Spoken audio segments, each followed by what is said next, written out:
Penggusuran bangunan di bantaran Kali Ciliwung jalan terus, Satpol PP layangkan surat peringatan kedua.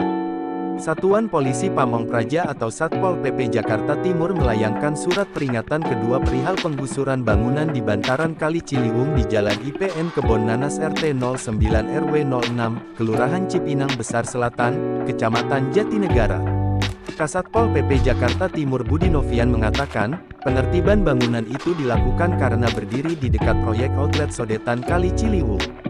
Kita sudah jelaskan bahwa hari ini tidak ada penertiban, hanya melaksanakan prosedur penyampaian SP2, kata Budi Novian di Jakarta, Senin, tanggal 9 Januari tahun 2023, seperti dikutip dari Antara.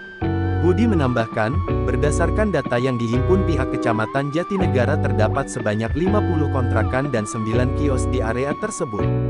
Dia mengatakan, pihaknya dibantu jajaran Polres Metro Jakarta Timur dan Dandim 0505 JT dalam penyampaian surat peringatan SP kedua penertiban bangunan di bantaran Kali Ciliwung tersebut. Budi mengatakan, beberapa warga penghuni bantaran Kali Ciliwung mengaku memiliki bukti surat kepemilikan tanah. Pihaknya pun bersama Kecamatan Jatinegara melakukan pendataan. Hari ini sedang didata kembali, ujar Budi yang menambahkan terkait penertiban bangunan di Kali Ciliwung tersebut masih harus menunggu kesiapan baik teknis maupun administrasi. Pihaknya juga masih harus melayangkan surat peringatan ketiga kepada penghuni bangunan tersebut untuk segera mengosongkan sebelum ditertibkan.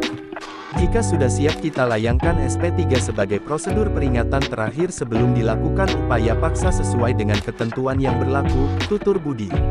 Sekretaris Dinas Sumber Daya Air SDA DKI Jakarta Dudi Gardesi menjelaskan proyek normalisasi Kali Ciliwung masih terus berjalan. Dudi mengatakan tidak benar jika proyek tersebut mandek.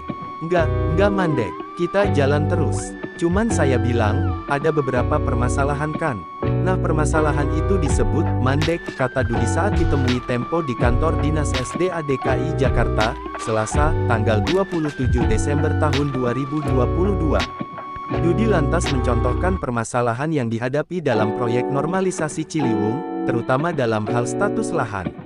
Misalnya ada perebutan waris di tanah tersebut. Ada juga yang tadi saya bilang, nggak ada land title-nya. Dia tidak punya alas haknya tapi dia menempati gitu. Ya bukan mandek lah, kita berproses, jelasnya. Dudi juga menjelaskan jika mandek di sini yang dimaksud adalah berhenti secara total maka hal tersebut tidak benar. Mandek itu kalau ada permasalahan di sini, ya kita selesaikan yang tidak bermasalah dulu gitu, ungkap Dudi.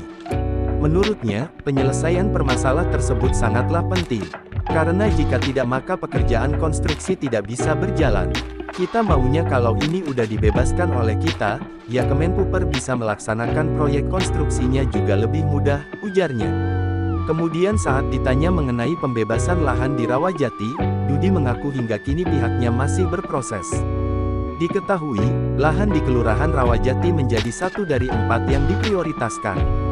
Penjabat PJ Gubernur DKI Jakarta Heru Budi Hartono akan memulai kembali normalisasi sungai sebagai bagian dari upaya penanggulangan banjir. Heru bahkan sudah mengalokasikan 700 miliar untuk pembebasan lahan normalisasi Ciliwung.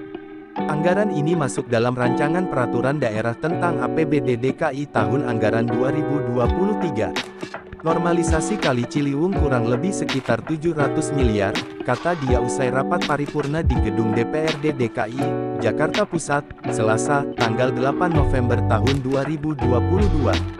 Heru mengatakan, rencananya pemerintah DKI bakal membebaskan lahan di 4 kelurahan tahun depan. Di sisi lain, Kepala Dinas Sumber Daya Air SDA, Jakarta Yusmada Faizal sendiri telah merinci 4 kelurahan yang akan menjadi prioritas pembebasan lahan tersebut.